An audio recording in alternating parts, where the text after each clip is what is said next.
The alarm system screamed across every building on Actari Prime. High speaker Venatok stood in her command center, watching the main display screen with growing despair. Above her world, more than 2,000 Zelthar warships floated in perfect formation. They had been there for 3 months now, slowly tightening their grip on her planet like a predator squeezing the life from its prey.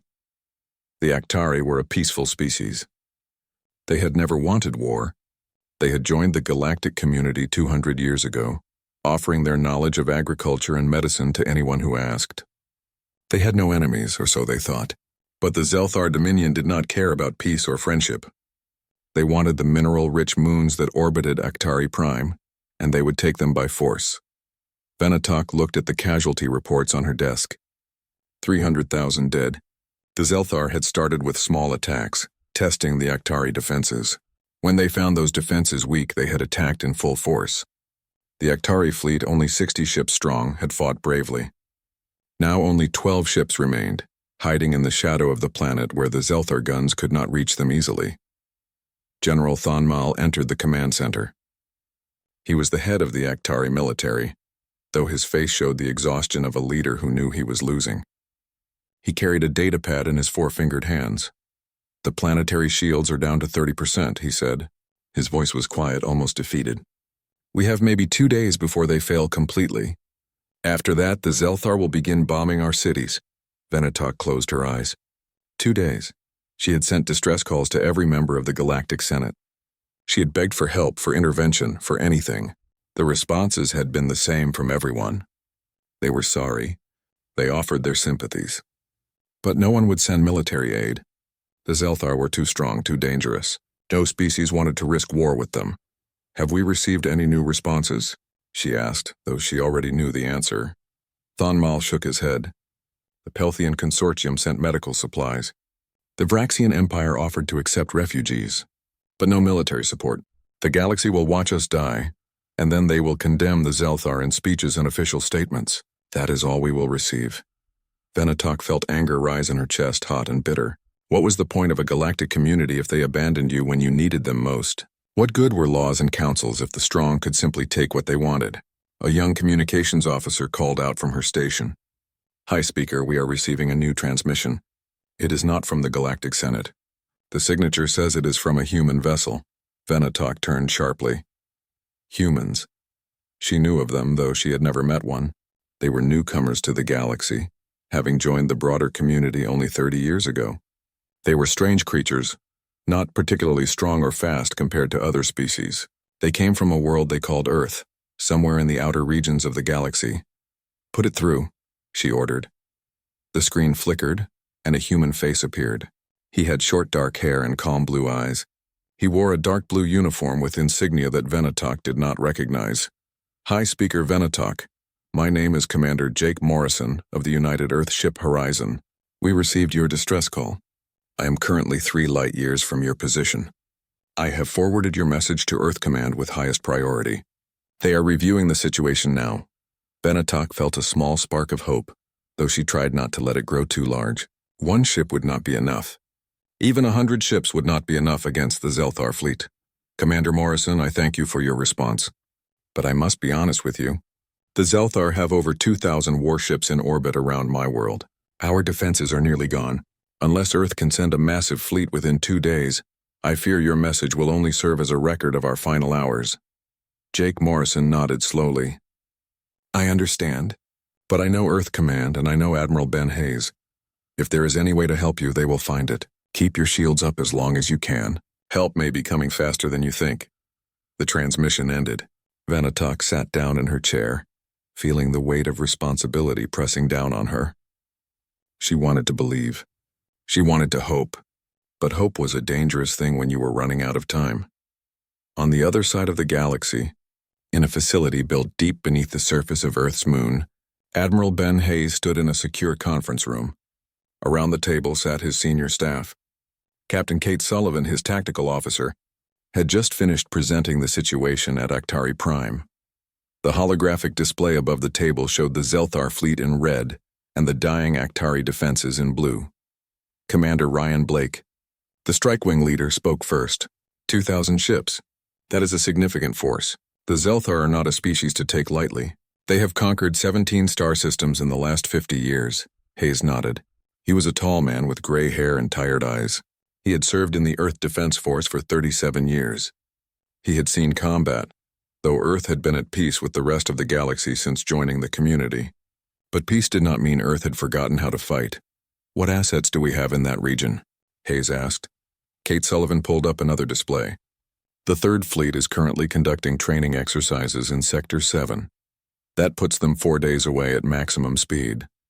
The Third Fleet consists of 147 vessels, 12 heavy carriers, 45 destroyers, and 90 support ships. 147 against 2,000. Blake said quietly. Those are not favorable odds. Hayes stood up and walked to the holographic display. He studied the Zelthar formation, noting the way they had positioned their command ships in the center of the fleet, protected by layers of smaller vessels. It was a standard intimidation tactic. Put your strength on display and dare anyone to challenge it. The Aktari asked for help, Hayes said. They sent their plea to everyone, and everyone turned them away. If we do nothing, we are no different from the rest of the galaxy. We become another species that values safety over principle. Kate Sullivan leaned forward. Admiral, with respect, principles do not win battles against overwhelming force. If we send the Third Fleet and they are destroyed, we lose not just the ships but also our credibility. Earth would be seen as weak and foolish. And if we do nothing, Hayes replied, we are weak and cowardly. I would rather be called foolish for trying to help than be called coward for hiding when we were needed. The room fell silent. Hayes could see the calculations happening behind their eyes. They were good officers, smart and experienced. They knew this was a risk, but they also knew he was right. Send orders to the Third Fleet, Hayes said. They are to proceed to Aktari Prime at maximum speed. Full combat load. Authorization code Hayes 77 Delta. I will take personal command of the operation. Yes, sir, Sullivan said, though her voice carried concern. Hayes looked at the holographic display one more time. The Zelthar thought they had won. They thought their numbers made them invincible. They were about to learn an important lesson about humanity. Size matters, but it is not everything. The will to fight, the intelligence to plan, and the courage to act matter just as much. And humans had plenty of all three. The orders went out across the quantum communication network. On board 147 warships scattered across Sector 7, alarms began to sound. Crews rushed to battle stations. Engines that had been running at low power surged to full strength. Weapon systems that had been in standby mode came online. The Third Fleet began moving toward Aktari Prime. They had 4 days to cover the distance. 4 days to prepare for a battle that no one thought they could win. But the crews of those ships did not think about the odds. They thought about the Aktari, a peaceful species facing extinction. They thought about duty and honor, and they thought about what it meant to be human in a galaxy that still did not fully understand what humanity was capable of when pushed to action. The news traveled fast through the galactic networks.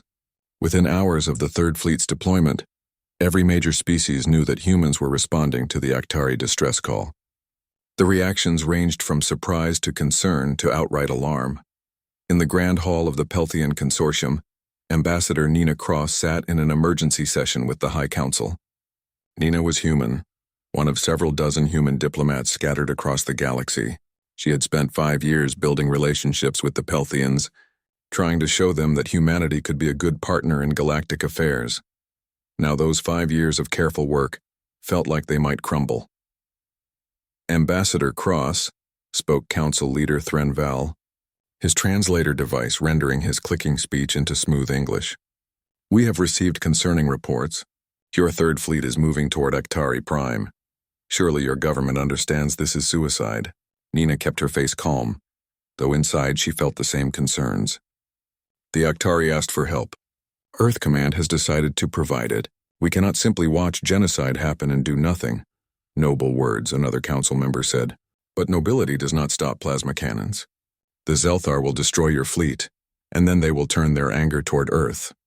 You are risking war for a species you barely know. Nina had heard these arguments before. They made logical sense.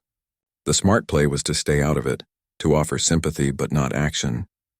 That was what every other species had done, but humans did not always do the smart thing. Sometimes they did the right thing instead, even when it was dangerous. I cannot speak for Admiral Hayes or Earth Command, Nina said carefully, but I know my species well enough. Once humans commit to something, they do not back down easily. The Third Fleet will reach Actari Prime, and what happens there will happen. Threnval made a gesture that Nina had learned meant concern or worry. We fear for your people, Ambassador. The Zelthar are not a forgiving enemy. Perhaps we should try to communicate with them, to warn them about human intervention. Nina felt cold at those words. Warn them about what exactly? The council chamber fell quiet. Finally, one of the elder council members spoke. Her name was Vrella Kin, and she was nearly 300 years old. She had studied Earth's history when humans first made contact with the galaxy. Because your species frightens us, Ambassador Cross. We have read your histories. We know what humans do to each other in times of war. We know about your weapons, your tactics, your apparent comfort with violence. Most species in this galaxy fight when they must.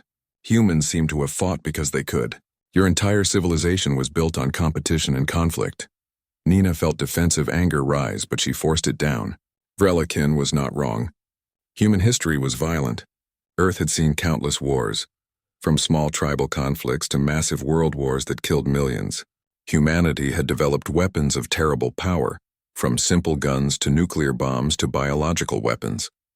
They had fought over resources, religion, territory, and ideology. We are not proud of our violent past, Nina said quietly, but we have learned from it. We have grown beyond it. Earth has been at peace for over a century now. Peace among yourselves, Vrelakin said, but you have never been tested against another species. The galaxy does not know what humans will do when pushed to real war. That uncertainty is what frightens us. Nina stood up. Then let me be clear. Humans will do whatever is necessary to protect those who cannot protect themselves. We will use overwhelming force if we must, but we will also show mercy when possible. We are not monsters. We are just people who refuse to stand by while others suffer. She left the council chamber before anyone could respond. Outside, she found her communication device and sent an urgent message through secure channels. The message was addressed to War Chief Drakthul of the Zelthar Dominion. She did not know if he would listen, but she had to try. On board the Crimson Talon, the massive flagship of the Zelthar fleet, War Chief Drakthul sat on his command throne. He was a large creature, nearly 8 feet tall with thick armored skin and 4 powerful arms. The Zelthar had evolved as apex predators on a harsh world. They respected only strength and despised weakness. The siege of Actari Prime had been easy, almost boring. The Actari had put up a brief fight, but their fleet was small and their tactics predictable. Now it was just a matter of waiting for their shields to fail. Then the real destruction would begin. The Zelthar would claim the resource-rich moons and sell the Actari population as laborers to anyone who wanted them. A communications officer approached the throne carefully. All Zelthar were careful around Drakthul. He had killed 3 subordinates in the last year for failure or disrespect. War Chief, we have received a priority message from the Pelthian Consortium. A human ambassador wishes to speak with you. Drakthul made a sound like grinding rocks. It was the Zelthar equivalent of laughter. Humans, the pink weak things from the Outer Rim. What do they want? The message says it is urgent. It concerns the situation here at Actari Prime. Drakthul waved one of his hands dismissively. Put it through. I could use some entertainment. The screen activated, showing the human ambassador. Drakthul studied her with mild interest. She was small like all humans. Soft skin, weak limbs, no natural weapons or armor. How such a fragile species had achieved space travel was a mystery to him.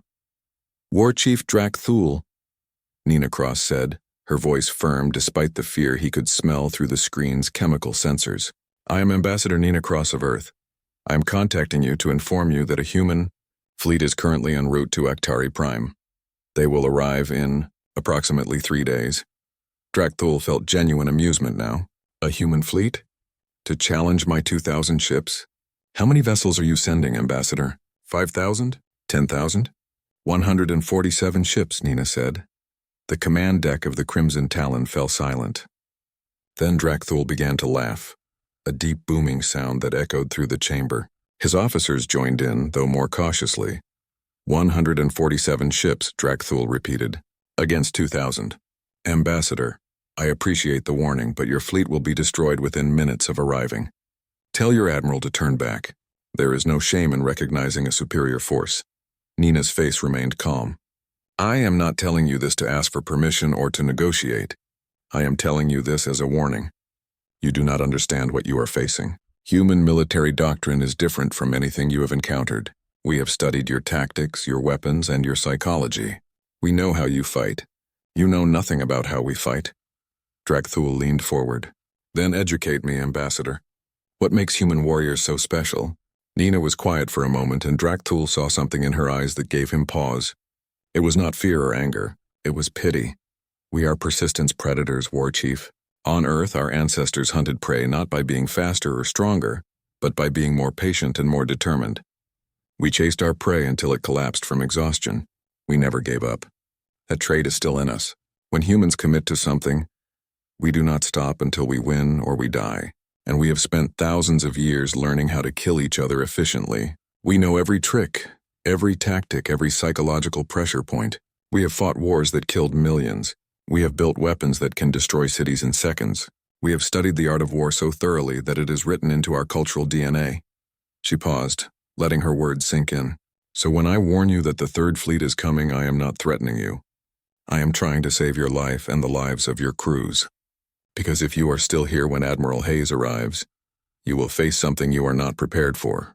You will face humanity at war. And War Chief, we are very, very good at war.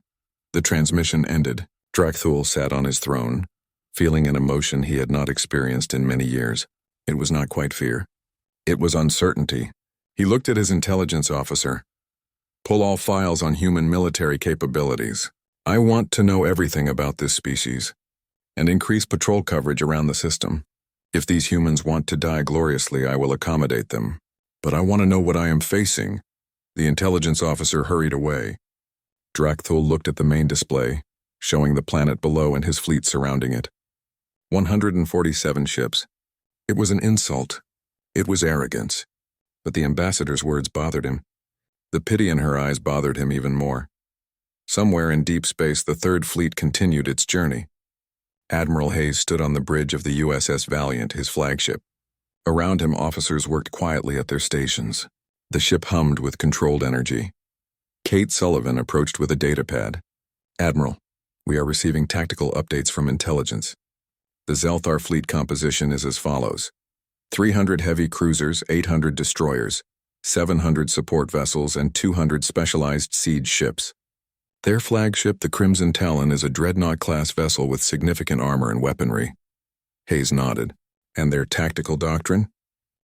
Standard overwhelming force strategy. They rely on numbers and firepower. Their ships are durable but not particularly agile. They fight in formation and rarely adapt their tactics mid-battle. Very rigid command structure. Good, Hayes said. Rigidity is a weakness we can exploit. What about the Aktari defenses? Down to critical levels. They have maybe 36 hours before.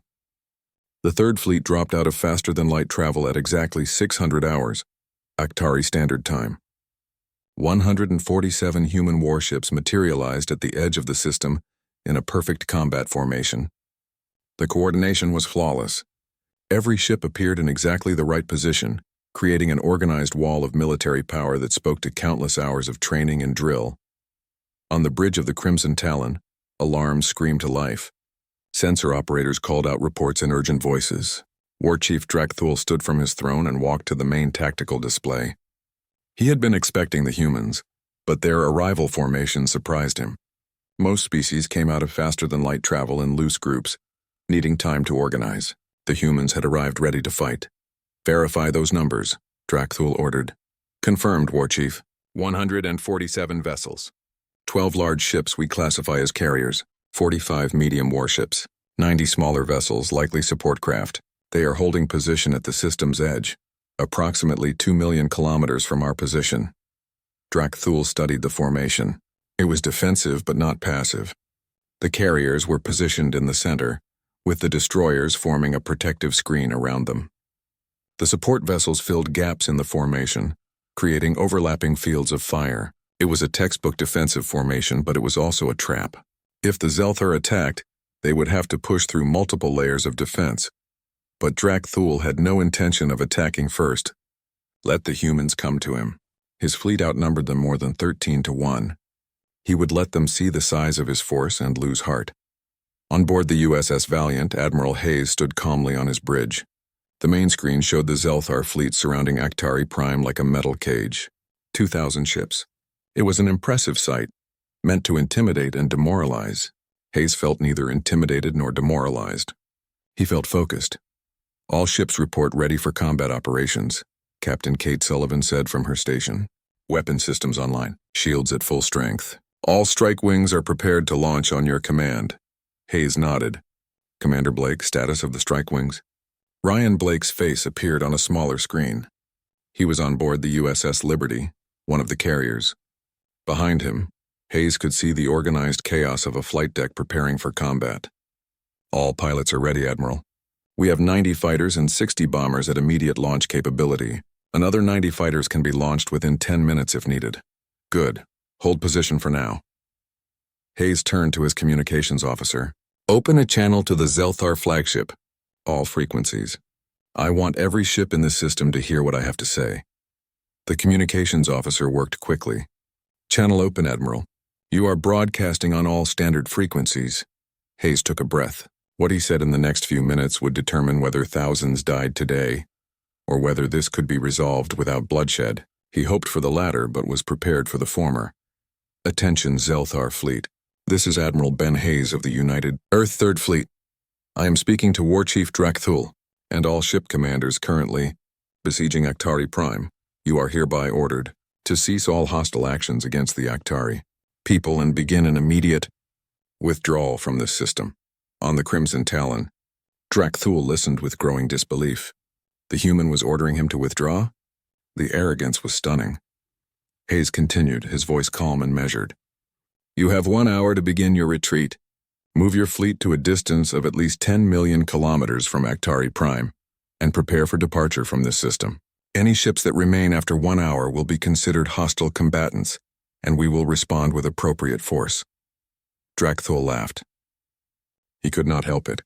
The human admiral spoke as if he had the superior position, as if his tiny fleet of 147 ships could threaten 2,000 Zelthar warships. "Is he serious?" asked Sub-Commander Kralven, standing next to Drakthul. "He seems to be," Drakthul replied. "Open a return channel. Let me respond to this ridiculous ultimatum." The communications officer complied. Drakthul's voice boomed across the system. "Admiral Hayes, this is War Chief Drakthul. I appreciate your courage, but courage without wisdom is simply stupidity. You have 147 ships. I have 2,000. You are outnumbered 13 to 1. If you attack, I will crush your fleet, and then I will visit Earth to teach your species the cost of arrogance. Turn around now while you still can." Hayes had expected this response. The Zelthar relied on intimidation and displays of force. They fought wars through psychological pressure as much as through actual combat. But psychological pressure only worked if your opponent could be intimidated. "War Chief, I am going to give you one chance to reconsider," Hayes said. "You believe you have the advantage because you have more ships. But war is not just about numbers. It is about capability, training, intelligence, and will. You do not know what we are capable of. You do not know what weapons we carry, or what tactics we have prepared. You have never fought humans before. So I am offering you this single opportunity to leave peacefully. After 1 hour, that offer expires." On Actari Prime, High Speaker Venatok watched the exchange from her command center. Her hands were shaking. The human fleet had actually come. They were here, facing impossible odds, demanding that the Zelthar leave. She wanted to hope, but hope felt dangerous. How could 147 ships defeat 2,000? General Thonmal stood beside her. He had been studying human military history for the past 3 days, ever since Commander Morrison's first message. What he had learned both impressed and frightened him. "High Speaker, the humans are not bluffing," Thonmal said quietly. "Everything I have read about their species suggests they do not make empty threats. If the Zelthar do not leave, the humans will attack. And I believe they have a plan. But how can they possibly win?" Venatok asked. "I do not know," Thonmal admitted. "But I do know this. Humans have fought wars against each other for thousands of years. They have refined warfare into a science. Every major human conflict has led to innovations in tactics and technology. They learn from every battle, every mistake, every victory. The Zelthar are powerful, but they fight the same way they always have. Humans adapt. On the Crimson Talon, Drak Thul's amusement was fading into irritation. The human admiral's confidence was bothering him. No species had ever spoken to him this way. Most enemies showed fear or at least respect for his fleet's size, but Hayes sounded like he believed his own words. "War Chief," said the intelligence officer, approaching cautiously, "I have completed the analysis of human military capabilities that you requested." "The results are concerning." "Concerning how?"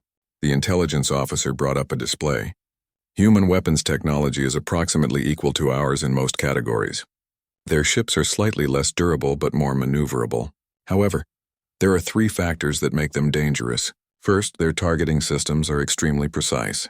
They use multiple sensor types in combination, making their weapon locks very difficult to break. Second, their pilots undergo extensive training in high-gravity environments. They can perform maneuvers that would incapacitate pilots of other species. Third, their tactical doctrine is based on something they call asymmetric warfare." "Explain asymmetric warfare," Drak Thul ordered. "It is the practice of using unconventional tactics to overcome a stronger opponent. Instead of meeting force with force, they use mobility, precision, and psychological pressure to win battles. They target command structures, communications, and key assets. They make the enemy's size work against them." Drak Thul felt the first genuine concern creep into his mind. He looked at the tactical display again. The human fleet was still holding position at the system's edge. They had not moved since arriving. They were waiting. But waiting for what? "Status of our fleet?" he asked. "All ships are in position and ready for combat," Kralven reported. "The fleet is organized in standard siege formation. 3 concentric rings around the planet, heavy cruisers in the outer ring, destroyers in the middle ring, and support vessels in the inner ring. The Crimson Talon is positioned at the center of the formation. It was a strong defensive formation, one that had never failed the Zelthar. Any attacking force would have to fight through all 3 rings to reach the command ship. It would be suicide, but Hayes was not moving to attack. He was waiting. And that waiting was more unnerving than an immediate assault would have been. 45 minutes passed. The tension in the system grew with each minute. On the Valiant, Hayes stood motionless on his bridge. His officers worked quietly, monitoring the Zelthar fleet for any sign of movement. There was none. The Zelthar were holding their position, waiting to see what the humans would do. Captain Kate Sullivan approached Hayes quietly. "Admiral, we are 15 minutes from the 1-hour deadline. No signs of Zelthar withdrawal. Recommend we begin moving to combat positions." "Not yet," Hayes said. "Let them think about it a little longer. Let them wonder what we have planned. Fear of the unknown is often more powerful than fear of what you can see." On the Crimson Talon, Drak Thul was indeed wondering. The human fleet had made no aggressive moves. They simply waited at the edge of the system, silent and still. It was unsettling. Why were they so confident? The 5 minutes ticked away in silence. War Chief Drak Thul stood on the bridge of the Crimson Talon, staring at the tactical display. Every ship in his fleet showed multiple targeting indicators. The human fleet had not moved from its position at the system's edge, but their weapons were locked and ready to fire. His officers waited for orders. The entire fleet waited for orders. But Drak Thul found himself hesitating. The ambassador's words came back to him. "We are very good at war," the confidence in Admiral Hayes's voice. The precision of the targeting locks. Something was wrong. This was not how battles started. There should be threats and counter-threats, positioning and maneuvering. Instead, the humans had simply arrived and declared victory before a shot was fired. "War Chief, we must respond," Sub-Commander Kralven said urgently. "We cannot allow this challenge to stand. If we back down, we look weak." Drak Thul knew Kralven was right. Zelthar culture was built on strength and dominance. Retreating from an inferior force would be humiliating. His career would be over. He would be seen as a coward. But something deep in his instincts, the same instincts that had kept him alive through decades of combat, was screaming at him to be careful.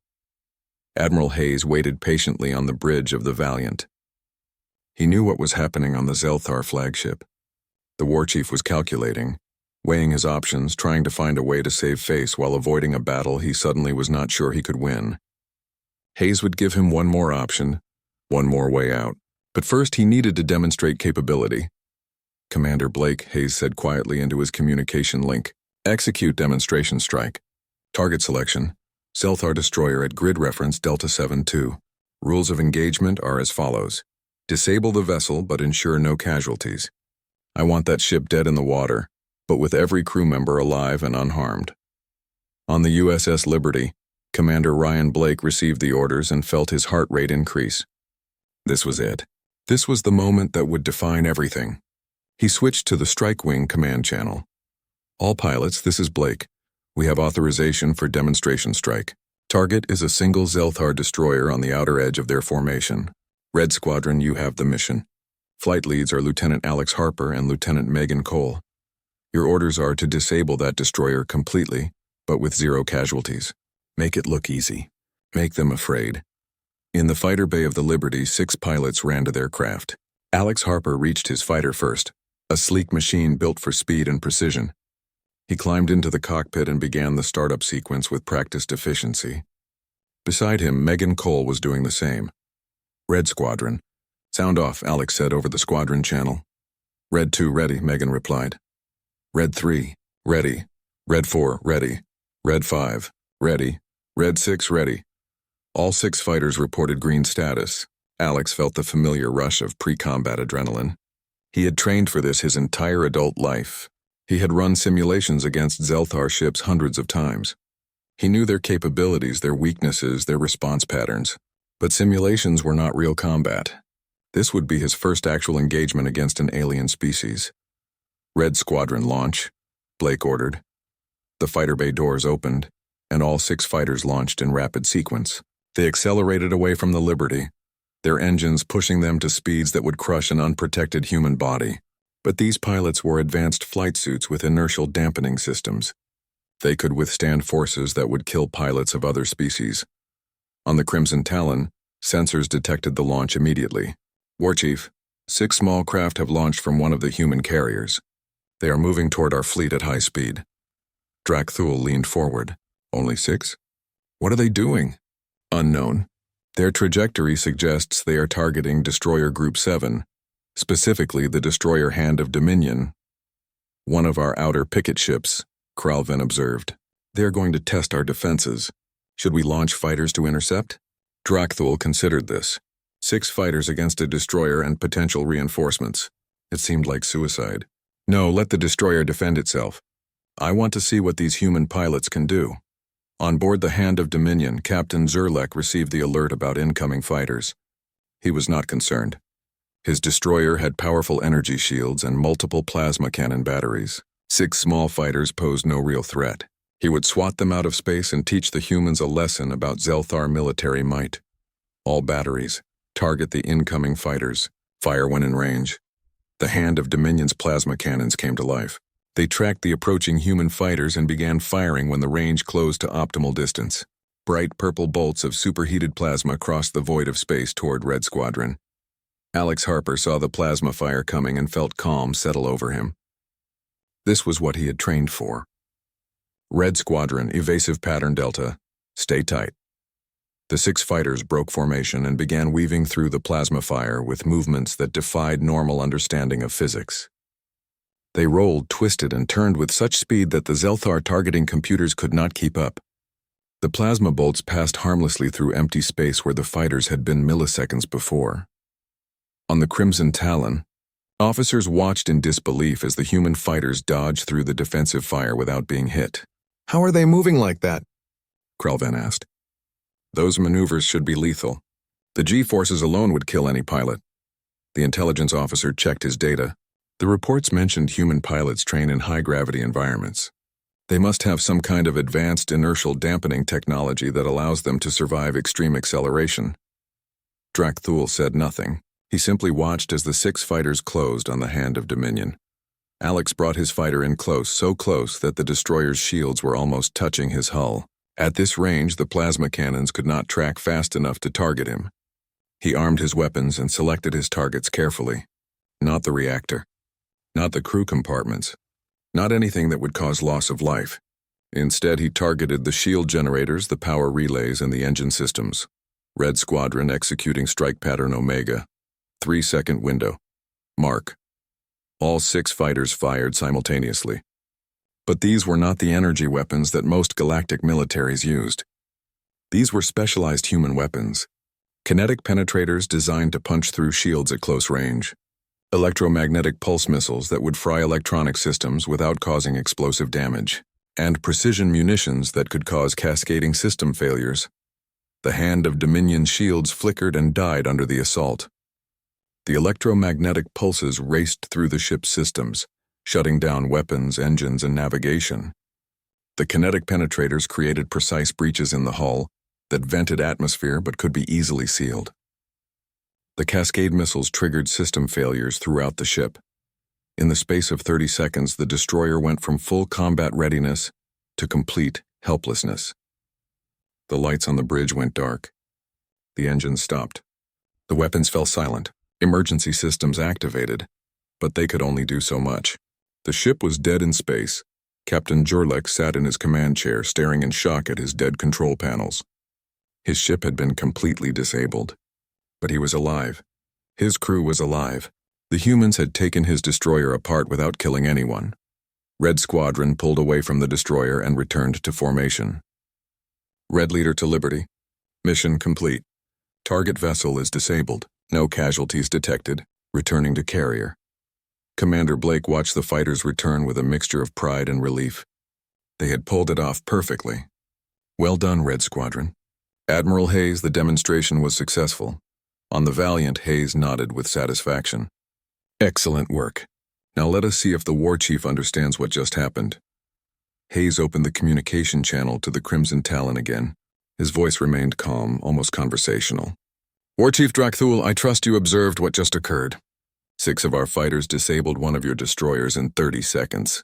That vessel will be restored to operational status within 3 hours, and its crew is unharmed. This was a demonstration of capability, not an act of aggression. Hayes paused, letting his words sink in. Your fleet consists of 2,000 ships. We currently have active targeting solutions on every single one of those ships. We can disable your entire fleet within minutes if we choose to do so. We can identify your command vessels, your strategic assets, and your flagship. We can take them offline before you can respond. On the Crimson Talon, every officer was staring at the tactical display. The disabled destroyer hung in space, completely helpless. 6 fighters had done that. 6. And the humans had over 100 fighters plus all their larger ships. Drakthul felt cold realization wash over him. The humans were not bluffing. They could do exactly what they claimed. They had the capability, the precision, and the intelligence to destroy his fleet, and they were offering him a way out, a way to save face and save lives.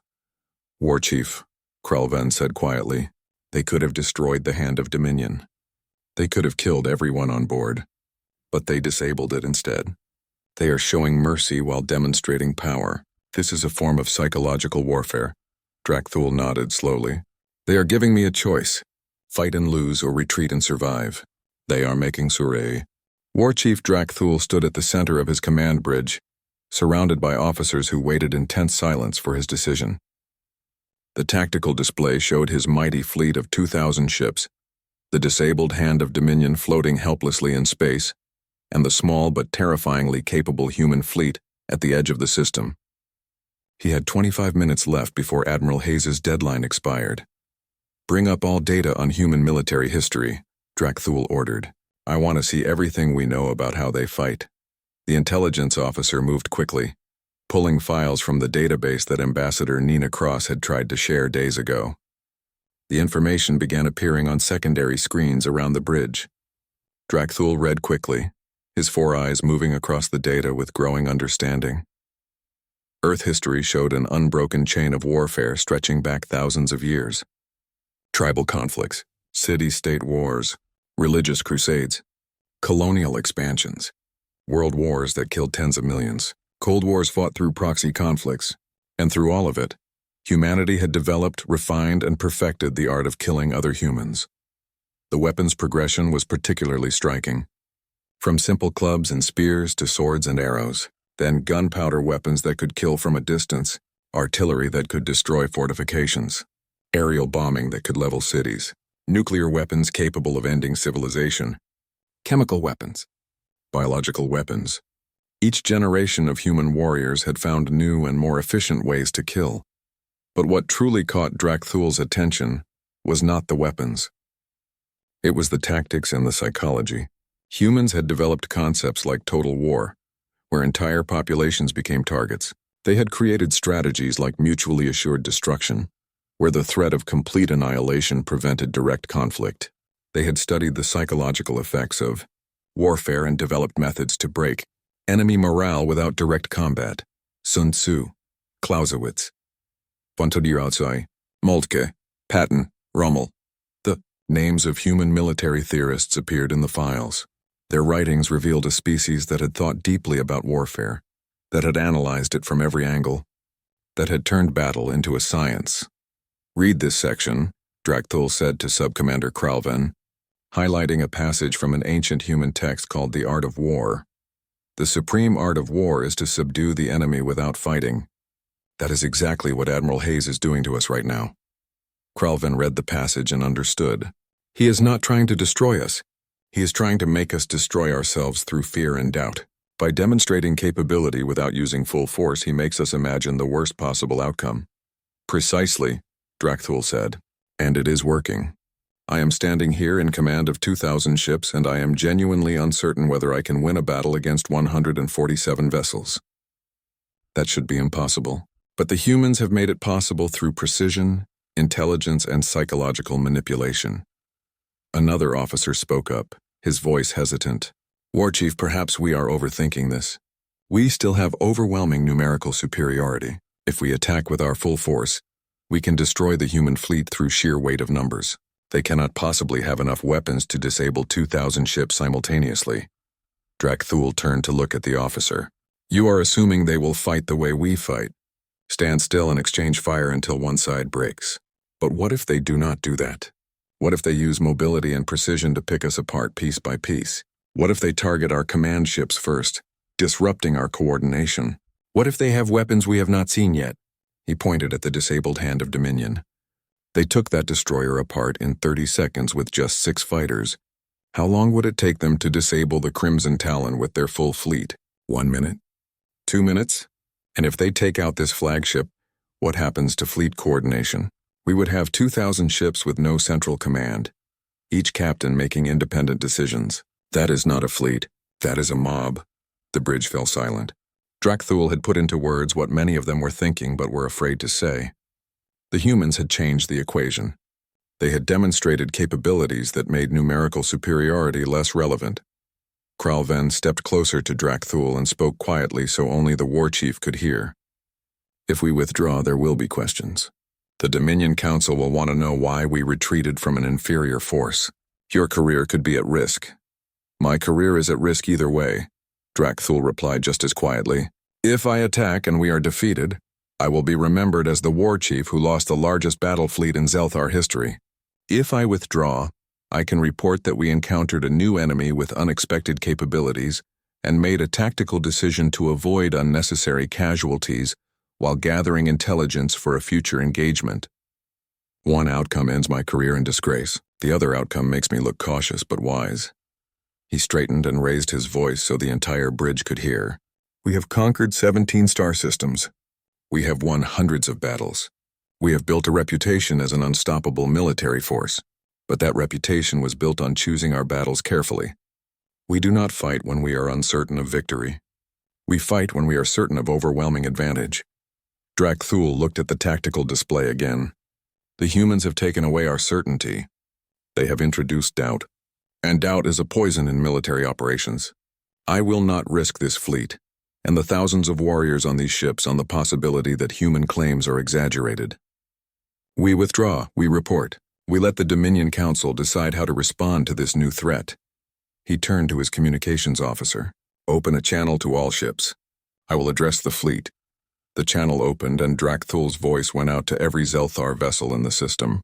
"Warriors of the Dominion, this is War Chief Drakthul. We came to this system to claim strategic resources and expand our territory. We achieved our initial objective by breaking the Aktari defense fleet. However, a new factor has entered the situation. A human military force has arrived with capabilities we did not anticipate." He paused, choosing his words carefully. "The humans have demonstrated precision targeting, advanced weapon systems, and tactical doctrine that differs significantly from standard galactic military practices. They have offered us the opportunity to withdraw without engaging in battle. After analyzing the situation, I have decided to accept this offer. We will withdraw from Actari Prime and return to Dominion space for debriefing and strategic reassessment. Another pause. Drakthul knew that some of his commanders would view this as cowardice. He needed to frame it differently. This is not a retreat in the face of a superior enemy. This is a tactical withdrawal in the face of an unknown enemy. We do not have sufficient intelligence about human military capabilities to engage them effectively. War is not about dying gloriously. War is about winning, and we cannot be certain of winning this engagement. Therefore, we leave the field to the humans and return to fight another day, when we have better intelligence and better preparation. He closed the channel and looked at his navigation officer. Begin withdrawal procedures. All ships are to pull back to a distance of 10 million kilometers from the planet. Organize the fleet into travel formation, and prepare for faster-than-light jump to the Dominion border. We leave this system within 2 hours.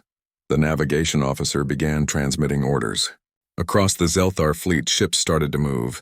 It was a slow, organized withdrawal, maintaining formation and discipline. They were not running in panic. They were executing a controlled retreat. On Actari Prime, High Speaker Venatok watched her display screens with tears in her eyes. The Zelthar fleet was withdrawing. After 3 months of siege, after 300,000 deaths, after countless prayers for deliverance, the nightmare was ending. And it was ending because a human fleet had arrived and convinced the Zelthar to leave without firing a shot. General Thonmal stood beside her, equally stunned. They did it.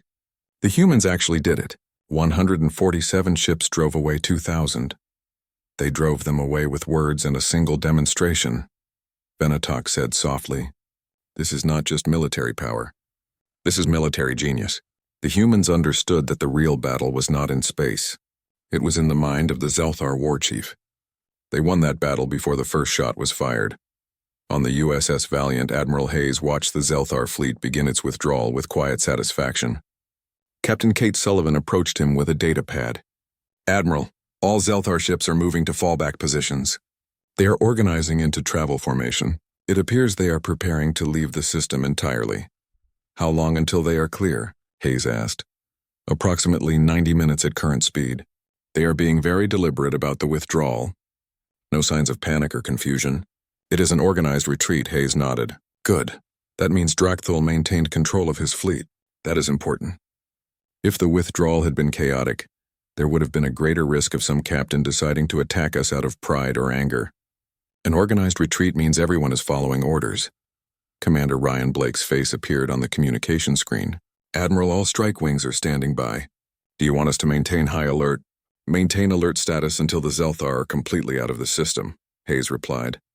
"Once they—" The crowd responded with the Actari gesture of approval, a soft humming sound that grew in volume until it filled the plaza. Hayes found it beautiful and moving. Later that evening, as the Third Fleet prepared to depart the system, Hayes stood on the observation deck of the Valiant. Through the reinforced windows, he could see Actari Prime turning slowly below, its continents and oceans visible in the light of the system's sun. It was a beautiful world, and it would remain free. Captain Sullivan joined him at the window.